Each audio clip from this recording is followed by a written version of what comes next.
రెల్లి కులస్తులకు న్యాయం చేయాలని కోరుతూ బుధవారం విజయనగరం జిల్లా గజపతి నగరంలో రెల్లి ఉపకులాల సంఘం నాయకులు ఆందోళనలు నిర్వహించారు. ఏపీలోని రెల్లి ఉపకులాలకు 5% రిజర్వేషన్ కల్పించాలని డిమాండ్ చేస్తూ నిరసన దీక్ష చేపట్టడంతో పాటు ర్యాలీ నిర్వహించారు.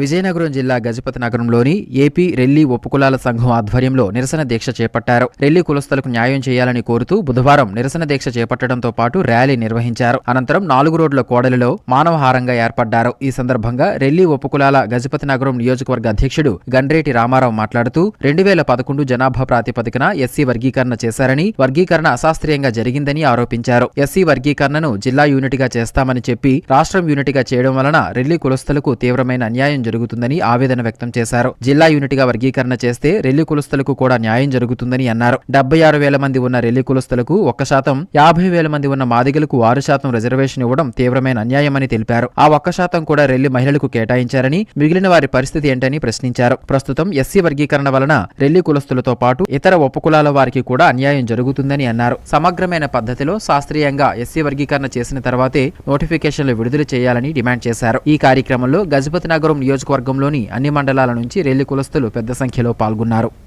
స్వాతంత్రం వచ్చి 77 సంవత్సరాలు అవుతుంది. ఇంతవరకు రెల్లి వాటి ఉపకులాలు మాత్రం కులగణన జరగలేదు, న్యాయం జరగలేదు. ఏంటంటే మన 98వ సంవత్సరంలోనే ఏంటంటే ఉస్సా మెహ్రా కమిషన్, రామచంద్రరాజు కమిషన్ వచ్చి రెల్లివాడు ఉపకులాలు అనేది అలా వీళ్ళు దాంట్లోనే ఎవరు లేరు చదువుకున్న వాళ్ళు, ఒక ఎమ్మెల్యేలు లేరు, ఒక ఎంపీలు లేరు, ఒక మినిస్టర్ లేరు.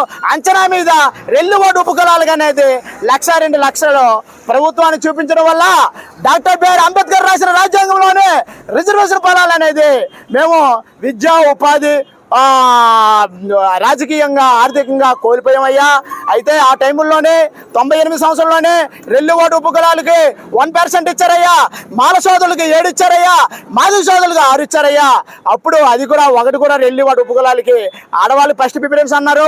రెల్లివాడు ఉపకులాల దాంట్లోనే ఆడపిల్లలు కూడా మాతో సమానం చదువుతున్నారు.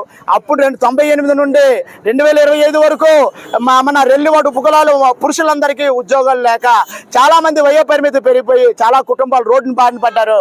ఎస్సీ వర్గీకరణ చేసి ఎస్సీ రెల్లి వాటి ఉపకులాలకి 1% అనేది కేటాయించారు. ఈ 1% అనేది చాలా అన్యాయం, బాధాకరమైన విషయం. ఈ 1% రిజర్వేషన్ వల్ల ఎస్సీ రెల్లి కులాలు వాటి ఉపకులాల వారికి ఎటువంటి ప్రయోజనం చేయకూడదు. దీన్ని రాష్ట్ర ప్రభుత్వం పునరాలోచన చేయాలని మేము కోరుకుంటున్నాం. ఈ ఉద్యోగాల్లోని కావచ్చు, తర్వాత మా పిల్లల ప్రవేశాల్లో ఏ కాలేజీల్లోనైనా ప్రవేశాల్లోనే సీట్లు రావాలన్నా ఈ 1% అనేది చాలదనేసి రాష్ట్ర ప్రభుత్వానికి మేము తెలియజేస్తున్నాం.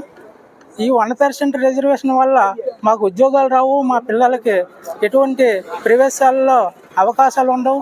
మేము చాలా తీవ్రంగా నష్టపోతాం. ఈ విషయాన్ని మేము తీవ్రంగా ఖండిస్తున్నాం. కాబట్టి రాష్ట్ర ప్రభుత్వం దీని మీదనే పునరాలోచన చేయాలని కోరుకుంటున్నాం. 1998లో మాకు రిజర్వేషన్ అనేది 1% అనేది ఇవ్వడం జరిగింది. అదే 1998 నుంచి 2025 వరకు కూడా 1% రిజర్వేషన్ ఉంది. ఈ రిజర్వేషన్ వల్ల మేము ఎంత సఫర్ అవుతున్నామంటే, మా రెల్లి కులస్తుల్లో మాకు ఉండేటువంటి రెల్లి ఉపకులస్తులు ఎవరైతే ఉన్నారో మేమందరం కూడా చాలా హైయర్ ఎడ్యుకేషన్ అనేది మేము చదివాము.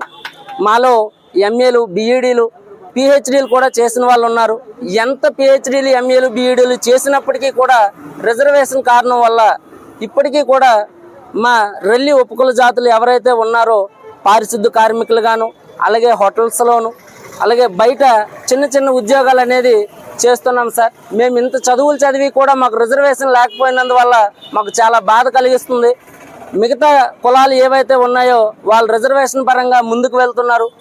ఇంకొక విషయం ఏమిటంటే, మా కులాలు ఏవైతే ఉన్నాయో మాలో కూడా చాలా బాగా చదివే వాళ్ళు ఉన్నారు సార్. మేము పేద కుటుంబంలో ఉన్నప్పటికీ కూడా మా తల్లిదండ్రులు మమ్మల్ని రెక్కల కష్టంతో ఉన్నత చదువుల్ని చదివిస్తున్నారు. అయినప్పటికీ కూడా మా రిజర్వేషన్ లోపం వల్ల మా బతుకులు అనేవి రోడ్ల పాలే అవుతుంది. రెల్లి కులం అంటే 13 ఉపకులాలు ఉన్నాయండి. గత 20 సంవత్సరాలు ఆ 1%, ఇప్పుడు ఆ 1% ఇచ్చారు. కాబట్టి దయచేసి 5% పెంచాలని మా డిమాండు. మరి రాష్ట్ర ప్రభుత్వానికి, కేంద్ర ప్రభుత్వానికి మరి మా విన్నపము.